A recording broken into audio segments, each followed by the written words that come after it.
Good day, dear friend. Good day. A hearty hello and a high-o silver to you. Let me just say to you that we have so much to discuss. And let me first of all thank you. Thank you from the bottom of my heart for joining us. It will be even greater if you would subscribe to this channel. Subscribe. Hit that little bell so you're notified of new broadcasts and the like. And like this. Every single day, the amount of subscriber purges, it's just, I'm not going to go into that. So we need your help, and we thank you for that in advance.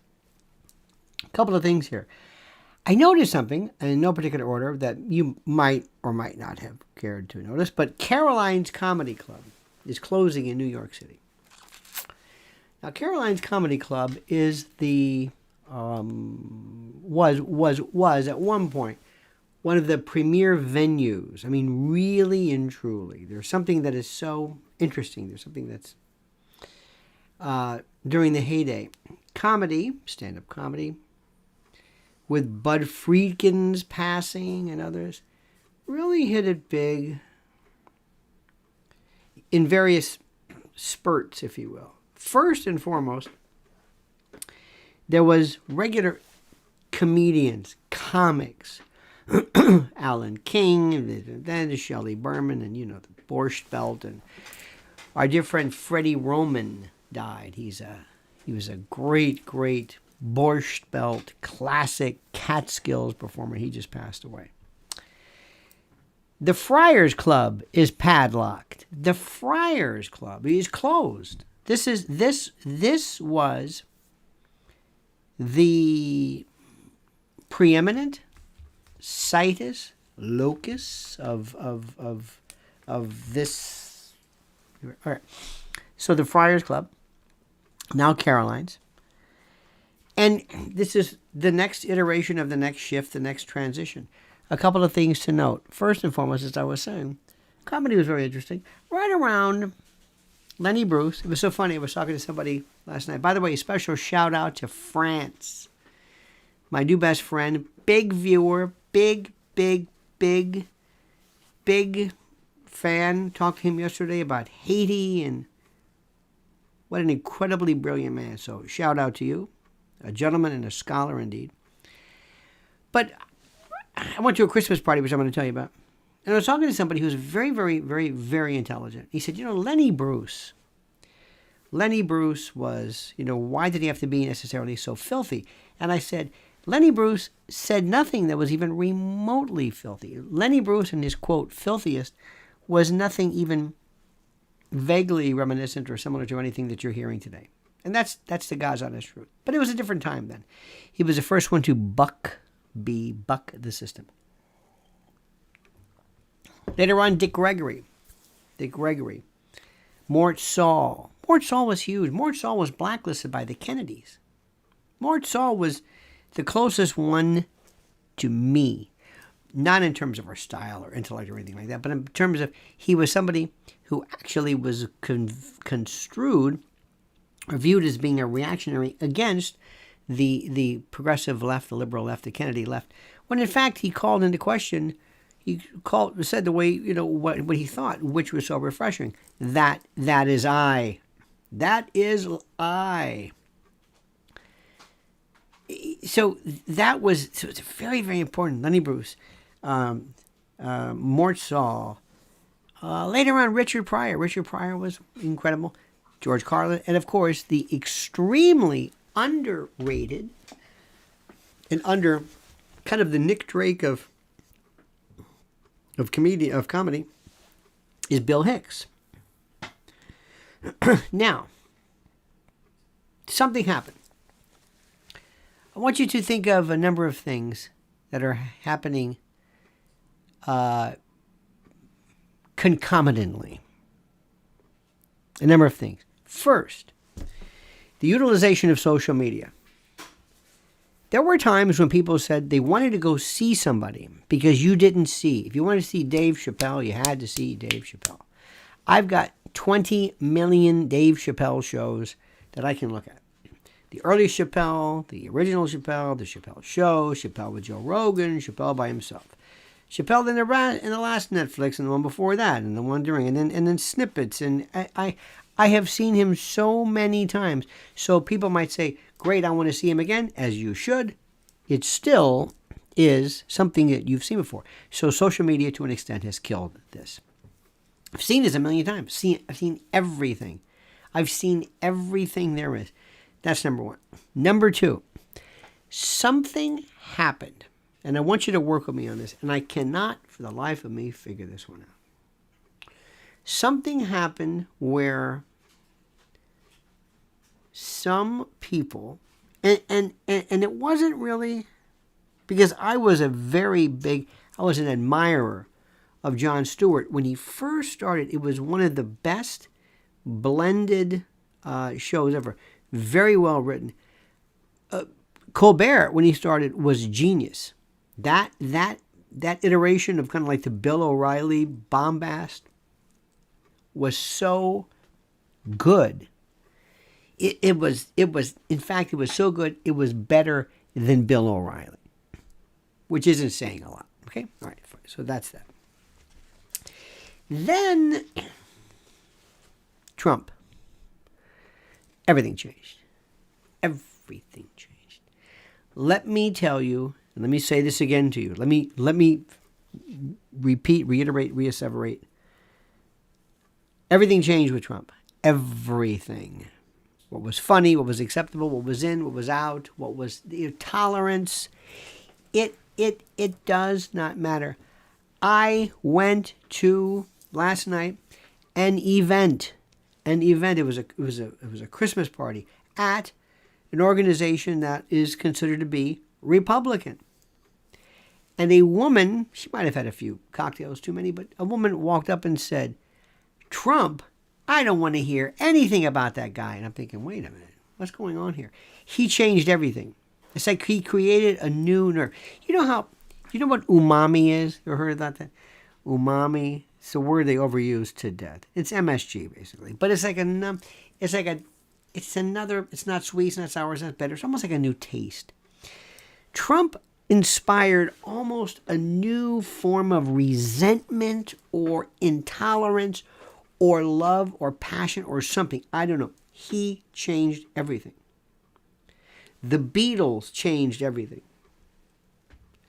I think for the better. Trump changed everything, not necessarily for the better. Not necessarily for him, but it went crazy. Back to comedy. There is a female comic. I'm not going to mention her name.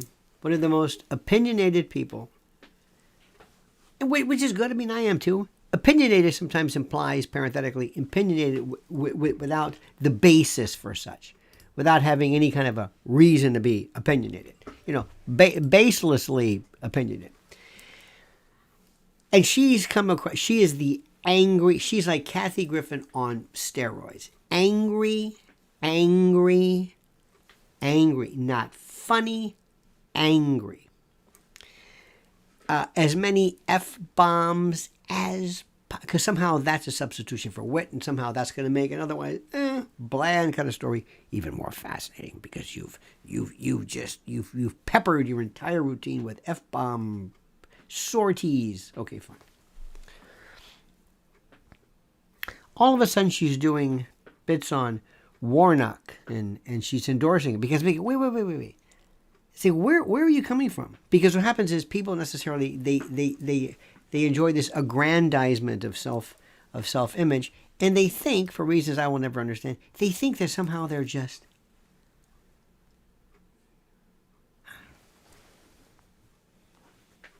And it became angry. And it became weird. And if you look at the White House correspondence, something happened. Something very, very weird happened. Something happened. I don't understand. And I don't know if we changed, it changed, or what. Sometimes things change. There was a time when, in terms of, remember when Chinese and Asian food came along, people had chop suey. Remember that chop suey? Nobody has chop suey anymore. Chow mein, lo mein, chicken a la king, chicken fricassee. You don't hear these terms anymore. Just like names. Let's think of some great names. You don't name women anymore. What are some good ones, honey? Madge, Midge, Phoebe, Josephine, Harriet, Louise, Agnes, Prunella, things like that. So the greatest name I ever heard was, and one of the dearest women I've ever known in my life, her name was Sophronia. Now that's the greatest name I've ever heard. All right. Things just change. Things just change. Things just change. Caroline's is closing. The Friars. Show business people. The ability to understand what's going on. Where are the feeding grounds for new comics? What is your thing going to be? Are you going to want? I think Dimitri Martin was a genius. I think Mitch Hedberg was a genius. Stephen Wright. Again, there's kind of a bit of, not just because of the deadpan routine, but it was so quirky. And there are others as well. There are others who are just great. Some who are not dirty, but they're very funny. So where do the new ones come from? Where do the new ones come from? In the 80s, what happened was when all of a sudden there was a proliferation of comedy clubs, ha-has, ho-hos, hee-hees, yuck-yucks, ha-has, hee-haws, ho-ho-hos, chuckles, chortles, cachinnations, giggles, side splitters, yuck-yucks, they used every permutation of it. Everybody said, I can do this. Stand in front of a brick wall, I'm funny, I'm quirky, I can be a comedian. Okay, fine. And there was this glut, this absolute glut, okay? And then that kind of settled down. And then the good ones came up, but they were kind of... Now we have podcasting. Now we have people who, and I think it's the greatest thing in the world, it just pushed all these people away. Why do you want to see necessarily a comic argue about something when you can watch Joe Rogan? Is Joe Rogan funny? I don't know. I've always thought to myself, I don't really laugh at comedians, so I don't laugh. Don't laugh. So it's a different thing. Things are changing. Things are changing. So where do the new people come from? Well, first of all, where are we going to get people who understand humor? Humor is not anger. Anger, theoretically, Don Rickles was not anger. Don Rickles appeared to be to the untrained eye, but Don Rickles wasn't angry. Not in the least. Not in the least. It was an insult comic. Jackie Leonard wasn't angry. You know what I mean? And those people were. Okay. So last time at the cutting room, which and by the way, I played Caroline's a million times. I started in almost 30 years ago, 93, when comedy really fun. Played New Jersey, Staten Island, Queens, bowling alley in Queens, Staten Island, Grandpa's. The best comedy venue was Rascals in West Orange. Loved it. My first one ever, the Claridge at Atlantic City. First time ever, professionally. The big room, Claridge. I played a place one time in Brooklyn with my bluegrass trio, Lock and Load, the original Lock and Load. And it was an Italian restaurant. I went from the Claridge, it was snowy, and I said, do you have any lights? Lights. It was like a restaurant, and they turned the heat lamps on us. That's all they had. We had this red glow, and we're sweating. It was one of the funniest things. I played a place that was near, listen to this, it's called, I wasn't sure where it was. There was a Polish fellow I was talking to. He was a very nice guy. And I remember, I said, where is this exactly? He says, Botlek. I said, I beg your pardon? Botlek. Botlek? Is that a slang or something? He goes, Botlek. And I didn't, and I knew this can't be the name until somebody overheard me. Goes, no, Bud Lake. I said, oh, and it's near Buttsville, by the way. Just to let you know. Boodles, Orange County, Chester, New York, the greatest. Oh, dear God. Wonderful. So we did all this stuff. So on the 14th, like I was saying, last time I was there, we passed these cards out. And I thought this was great. So okay, we'll give it a shot. It was a great room, great venue, cutting room. Beautiful. Passed these cards out. And oh my God, were the questions great. Unbelievable. I said, that's it. That's it. This is the next thing of comedy. First of all, what I just said is impossible. Number one, how would you like to go out there and have people ask you questions? I beg your pardon? There's one in particular. You know who I'm talking about, the big mouth comic, the one you were talking about before?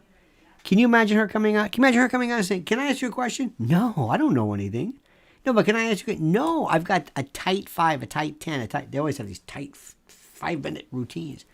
They don't know what's going on.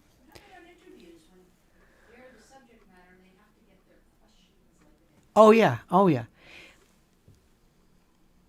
There are people so bad. Mrs. L sometimes will interview people for radio shows. It's their book. You're interviewing them. They want to know from you, what are you going to ask me? I said, what's about you? Can you tell? Wait a minute. You wrote a book and I've got to tell you what I'm going to ask you? You should be able to. Okay. But imagine somebody saying, I want you to go out there, I want you to talk to people. And there's a reason. There's a reason for this. First of all, please, I tell you this. Number one, like I said, January 14th, I want you to come to see me at the Cunning Room. New York, last night we were there. Oh my God. In the rain. You should have seen the rain. Rockefeller Center, it was packed for the trees. New York is bouncing. I'm telling you, ready to go. But they don't understand it. They don't understand a tenth of what you do. If I ask you, if I took this crowd, put them in a room and then take the regular run in the middle. I said, you ask me a question. They'll ask, what do you think about Biden? What do you think about Trump? What do you think about that? Whatever. You'll ask things about, what about Vigano? What do you think about the Great Reset? What do you think about, is HARP still operational? You know stuff that it's like, nobody knows this. You're so much smarter. And I'm not saying it just to be gratuitous. I'm not saying it. It's the truth. It's the God's honest truth. Last night I was at an event. It was very interesting. It was an event. It was ostensibly a Republican organization. And I don't like Christmas party, but this was good. We were invited. It's a long story. But very, very nice. Very, very nice. And I'm listening to people, and I realize, my God, I cannot believe how. And this is not a reflection on the organization per se, but some of the people who were there, who identify themselves as Republicans, know absolutely nothing. Know absolutely nothing. They know absolutely nothing. Nothing. They don't know anything.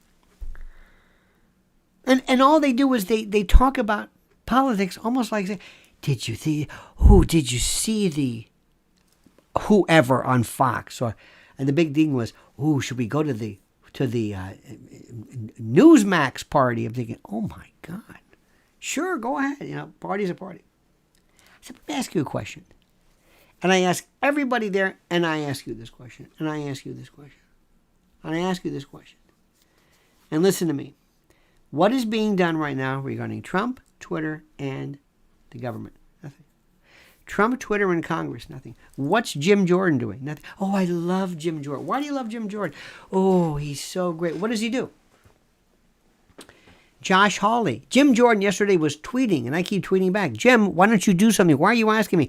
Do you think that maybe they owe us an apology? Jim, you're now the ranking member of whatever committee you're in. Why don't you do something about this? Well, I don't do anything. I just complain.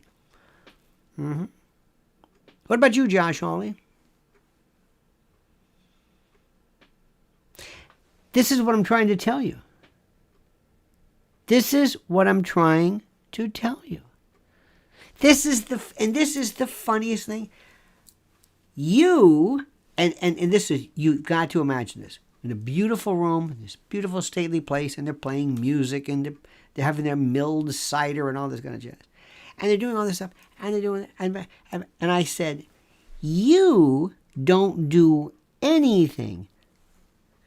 Well, here's what do you think about Ron? And I asked, I said, what about Harmeet Dillon versus Ronna McDaniel? How about the great Mike Lindell? He's running. Who's gonna run your? Because I'm not a Republican. Who's gonna run your party? Ronna McDaniel. You think Harmeet Dillon? I said, you don't do anything. You don't do anything.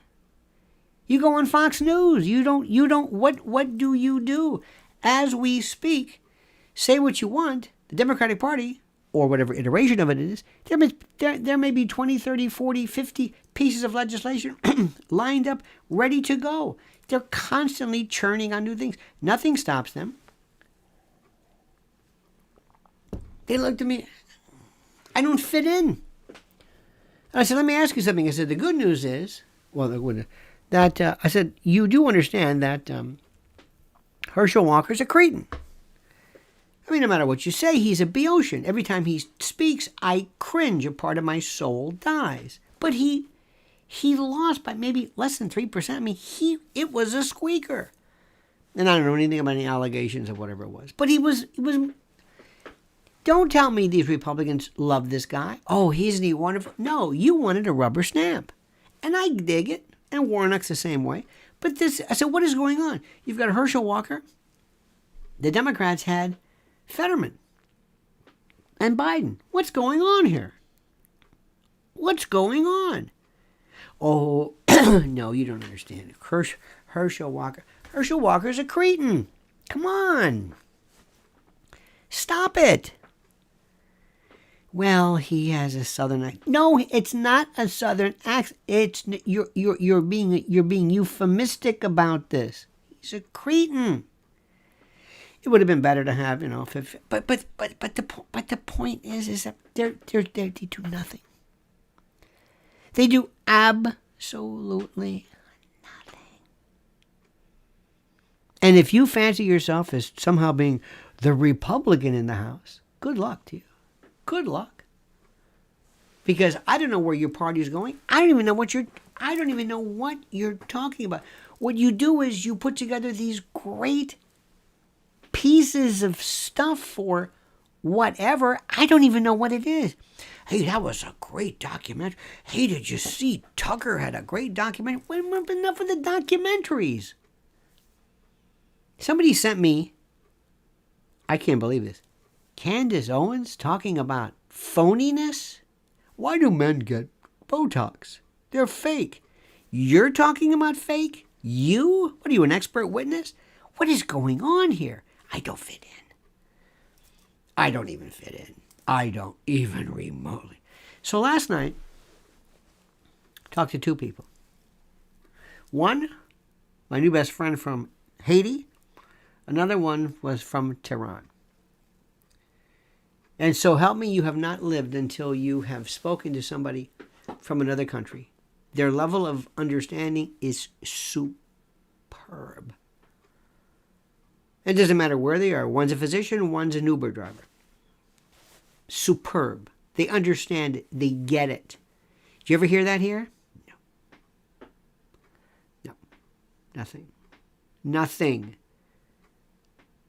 Let me ask you something. We've got a brand new sponsor coming up I want to talk to you about. I brought this up. Who knows what an EMP is? Yes or no? EMP. EMP. Yes or no? One for yes, two for no. Have you heard that? Do you know what it is? Do you recognize it? Have you ever? And please, if you don't know what it is, emergency police? No. It's close. I'm not asking you to guess what it is. And it's not an acronym. It's an initial. It's an abbreviation. What is EMP? What does that mean? What does that mean? Have you ever heard it? I know, and okay. Demetrius, good. You've heard it. Dick Bork, Dick Long, Carol DeJong. Yeah, look at this. I like the lightning. Very good. You've heard of this. This is incredible. And by the way, if you haven't heard something, do not ever say, always say, I don't know what that word means. Or I don't know what that is. Please. It's a nuclear bomb? No, but sort of. Maybe. Could be. EMP. Electromagnetic pulse. The ability to fry the grid. Kind of a low level, low orbital. Could be nuclear. E1, E2, E3 fries the grid. It's like an electric. Remember the Carrington class solar flare, geo-electric, and 18, whatever it was, fried all the telegraphs wire. EMP, electromagnetic pulse. Look at this. See this? You know this. You've heard it. Last night, I cannot tell you, I never heard of this. I have no idea what are you talking about. You're too busy watching Newsmax. You're watching, I don't know what you're watching. Think about this. Fly over. Where would you like to fly over? Here? Here's China. Okay. Fly over. Detonate. Kind of a suborbital, below 300 miles or whatever it is. Right there. A nice big nuclear blast. Some ionizing monster. And in a nanosecond, you get an E1 level, then an E2, then E3, and it is fried. Everything is fried. You're okay. It doesn't affect you. It's not nuclear. Your brain waves. And what do you have to do to protect against that? No, we'll talk about that later. They looked at me. The fact is, you've never heard it. There was a doctor who was talking about Dorian Gray. Never heard it. This guy's in his 60s. Well, I shouldn't say 60. No, it was younger. There are certain things where I say, I've heard that. I've heard it. I'm not sure. Ectopic pregnancy. I've heard that. I don't know. I can't maybe describe. I've heard it. That's a very good thing. Recognition versus recall. Very important. I've heard this. I know what that is. Yes, I've heard that. Yes. Glioblastoma. I've heard somebody. That means you've been paying attention. The trogs. That's a group, right? I mean, Wild Thing. I don't know, but I've heard them. That's the thing. You've heard this. We one time it was on a radio station, and there was a co-host, or that's one of the things that people do on radio. Whenever there's a good show, some program director says, "Well, if one host is good, let's put on 3." Have that zoo format, People who are just incompatible, don't get along, let's just mix them together. They're all fungible, so you have 3 times. And there was a woman one time who asked whether Mars had a sun. Ask this on the air. Never knew basic core information. So as we're talking, and I'm having the time of my life, I'm going around. I'm at a place subsumed under the titular rubric of Republican. I won't go into detail, but I know nothing about it. I said, what happens if there's a pulse? What happens? Has anybody talked about that? What do we do? No idea. And then, as we move later on, I said, let me ask you about this. Let's talk about hydro-imperialism. Anybody know about that? No. About water? Remember Gaddafi? Remember the whole notion of the Nubian sandstone aquifer in the water? Okay, maybe not. And then we talked about food. This is the best. And I'm walking around, and people are just getting away from me because they're saying, see that guy? Don't talk to him. He is Mr. Doom. I say, excuse me. This is not doom. This is like, because you see, what they want is a scale. What I want to give you is diet information. What do I mean? If you want to lose weight, it's good to have a scale. But that's not enough. A scale just tells you how much you weigh. It doesn't tell you how to lose weight. You won't lose weight with a scale. It just tells you. That's Fox News. It just tells you. It just gives you, hey, did you know this? Okay. Is anybody going to do anything? No. Don't you think... I mean, even Walter Cronkite kind of said, so to speak, he wanted you to know a little bit about how to fix things. So anyway, so as we're talking, and this is so great, so wonderful, I said, so let me ask you a question. How long would you have in the event of a Stores closed. Food. How long would you have? How long can you eat right now? As is. How long? Let's assume you cannot go into anything. Imagine this. You're at home. Something happens. Supply chain, there's something with Ukraine. I don't know.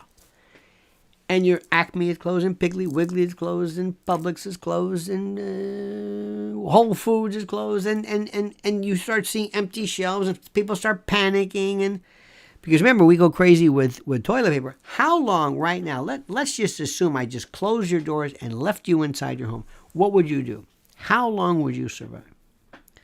What would you have in your cupboards? What would you have available right now? And how long would it last? How many people in your family? 4? 4, okay. Can you do 30 days? You have 30 days worth of food? 30 days. 30. Let's say I locked you in. You couldn't go outside. You could not go outside. Maybe there's an environmental factor. Maybe there's some, who knows? You're a shelter in place, which is what shelter in place, by the way, was originally the term was used. If there is an event like a crazed killer running around, or a bomb, or poisonous gas or something, that was shelter in place. How long would you let? Well, I said 30 days. Do you have 30 days food per person? 30 days per person. Do you have breakfast, lunch, dinner varieties ready to go? Can you reuse them? Can you do that? Or do you have this? I said you probably got some spaghetti, right? Maybe in your larder, in your cupboard, in your pantry, you've got your stuff. Maybe you got some beans, right? You got some stuff, a lot of spices, right? Cake mix and stuff in your freezer, okay? But remember, you're locked in. You can't go outside. Do you think you would ever need emergency food? Do you think it would ever come up? Do you think? And they looked at me, and I wish I could give you an explanation of what the look is. When somebody's speaking a language you don't understand, you look at them, and it's just, you don't know what they're saying, but you're not saying, what are they saying? Is it, what kind of what words are,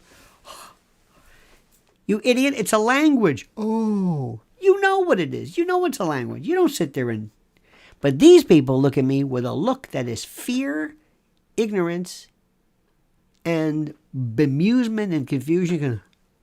What? Republicans.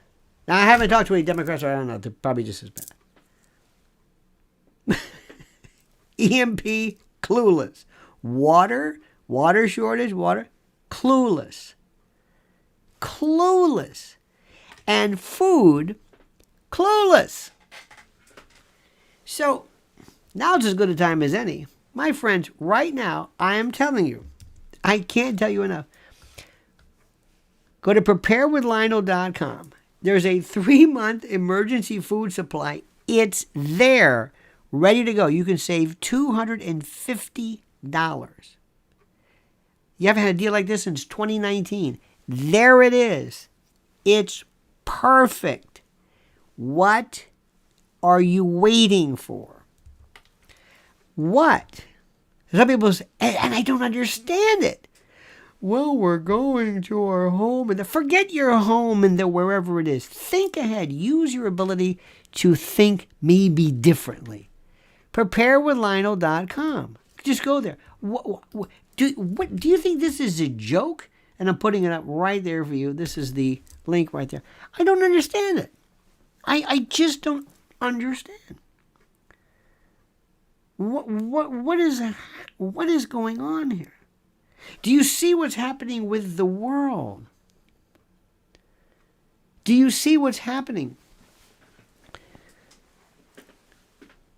I don't understand this. Is anybody talking about this? No. Because what happens is, listen to this. As soon as you talk about that, you're called a prepper. You're called like an idiot, like you're crazy or something. Did you ever talk to a hunter?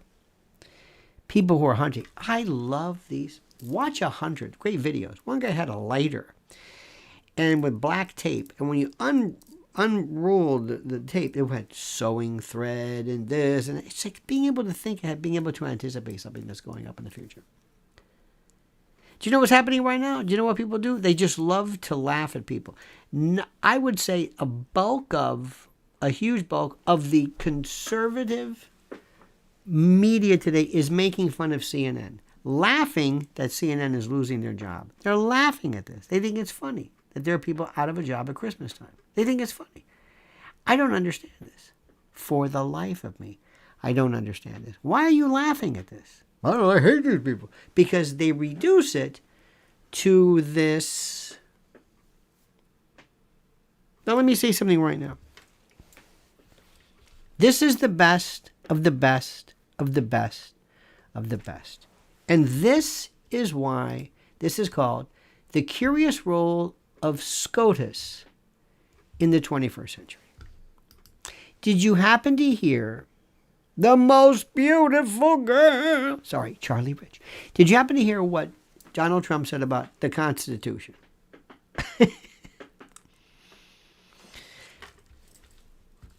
I've got to read this to you.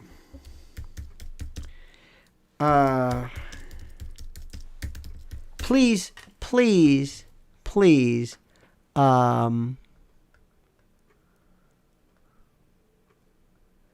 It was this thing he said about Trump and the weird. Donald Trump's political death wish. This is from the Washington Examiner. This is Byron York. I disagree a little bit, but let me read this to you. Here is the tweet. And the tweet goes something like this.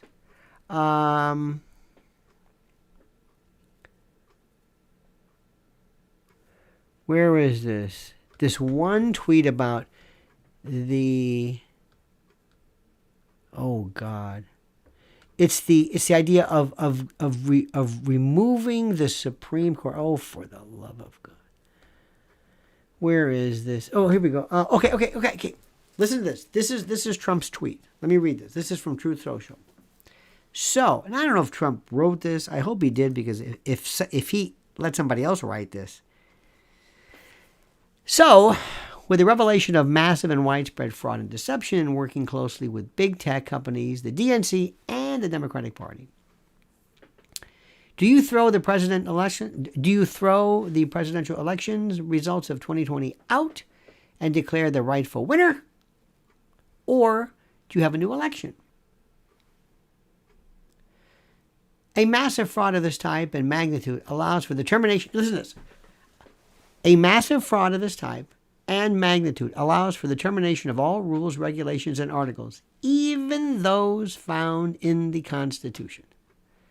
Our great founders did not want and will not condone false and fraudulent elections. Do you know that elections are not even mentioned in the Constitution?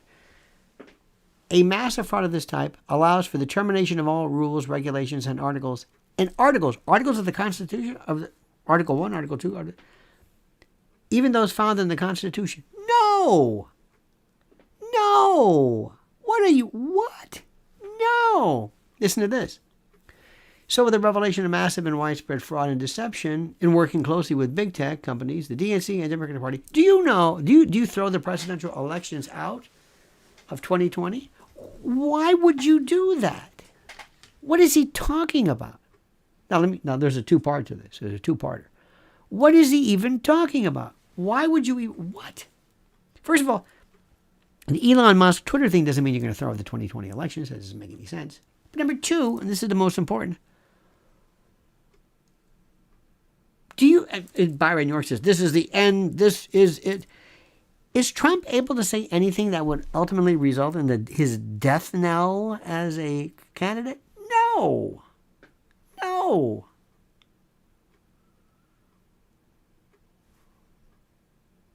So he can say anything. You mean to tell me out of everything he's tweeted, out of everything he's said, he is bulletproof when it comes to anything. Why is that worse than anything he's ever said? Because people always, they speak in this hyperbolic tone. So the question is the curious role of SCOTUS. The Supreme Court is going to be the most important thing you've ever seen, ever.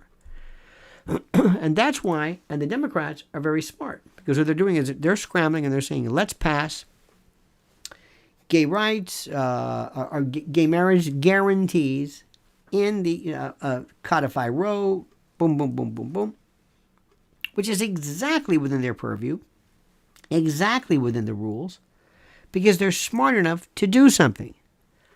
What they're not doing is going on CNN and just talking about it. They're not just going on, MSDNC and laughing with whoever. They're not. They're actually doing something. Republicans talk about it.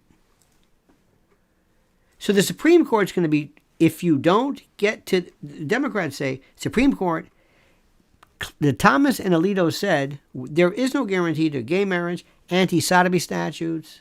What was that? Texas. Lawrence, I think. He said this. And we can argue whether substantive due process applies, if at all.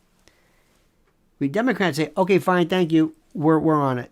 And they pass legislation. That's the issue. That is the issue. You hear what I'm saying? So what's Jim Jordan doing? Nothing. Josh Hawley? Nothing. Marsha Blackburn? John Kennedy? Ted Cruz? Ted Cruz took some pictures with by the way, Herschel Walker, say what you want. Lost, but just no landslide there. The whole rematch was because it was like less than 1%. I mean, it was really something. So to his credit. But what do? They do nothing. Nothing. Now, here's the new one. Ronna McDaniel is out. Harmeet Dillon seems to be it. She is on her way out. Oh, Lee Zeldin is not running for RNC chair against Ronna McDaniel for now. Lee Zeldin is the biggest wet flatus of them all. He is the biggest drip. He was handed one of the greatest elections, crime and whatever it is. I don't even know what the hell he's talking about. But they said, Lee Zeldin was responsible for it. No, he was not. Anyway, Ronna McDaniel is running. Harmeet Dillon looks like it's... And you know who the third person is? To run the RNC, to chair the RNC? That's right. Your friend and mine, Mr. Mike Lindell. That's right. The pillow guy. And right now, if you go to mypillow.com/Lionel, that's Solidus or Virgil, you will get a free gift. Now, I know what you're saying. You're saying, wait a minute. Isn't a gift free? Yes. When you give somebody, it's free, right? Yeah. So isn't that redundant? Better believe it. So what? So sue me. It's a free gift. Go to mypillow.com/Lionel and look at the sheets and the percales and the slippers and the sandals and the pillowcases and the duvets and the quilts and the covers. Just everything. And the pillows. Oh, my God. American made. And this guy, aside from everything else, by the way, it's a great product. There's no doubt about this. But just come on.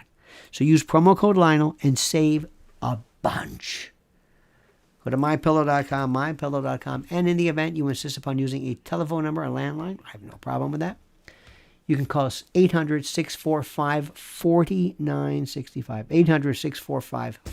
800-645-4965. My friends, the Supreme Court, SCOTUS, is going to be bigger than anything. Yesterday we had a big bankruptcy case, one of the most important cases in creditors' rights anybody has ever even seen. Do you understand this? Huge. Huge. The Supreme Court is going to be bigger and more important than anything you've ever seen. Oh, you're thinking about Dobbs and everything. And by the way, did anybody hear about who leaked that out? Of course not. It's all forgotten. So the curious rule of SCOTUS in the 21st century will be probably they are going to be looking for and granting cert to as many issues as possible that get to them. And don't be surprised if things that you thought, because people just assumed. Don't forget 1965, Griswold against Connecticut. Can the state of Connecticut ban contraceptives even regarding married couples? Yeah. Not until William O. Douglas came along and said, nope, we're going to create privacy. Sure they can. There's nothing in the Constitution about the vote. Nothing about women. Nothing about one man, one vote. Nothing about how many justices. Nothing about the Air Force. Nothing about zoning. There's so much. It's not in there. There are general precepts. Very, very critical. Very, very important. So Trump is wrong when he says, let's suspend the Constitution. No. But watch. SCOTUS is going to be the biggest thing in your life. All right, my friends. Don't forget, today's December 7th. And today is December the 7th. A day that will live in infamy. For reasons that you will never know, I will be discussing what I think really, really happened on my private channel at Lionel Media. I'm not going to do it here. No way. But I will leave you with one thought. Japan knew it was going to lose against the United States. It knew. It knew it had no ability to fight us. But it attacked us nonetheless. Why is it? Why would they do that? They're not going to do anything. They're not going to win. Whether the blockade or not, the blockade, the embargo, doesn't matter. Why did they do that? Why would a country basically commit suicide like that? That's the issue you're never going to hear anybody talk about today. Never. But if you want to hear, that's my private channel, LionelMedia.com. Also, go please and follow Mrs. L at... I'm going to give you right now. This is her YouTube channel. It is a beaut. Oh, yes. In fact, look at this. She has a newsletter going out. In fact, let me give you that one right now. Here's the best one. For the...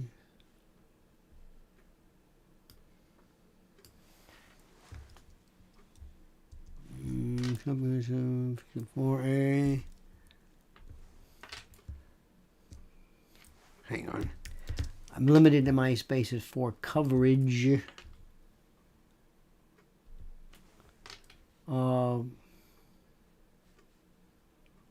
Okay, this is it. Yeah, there we go.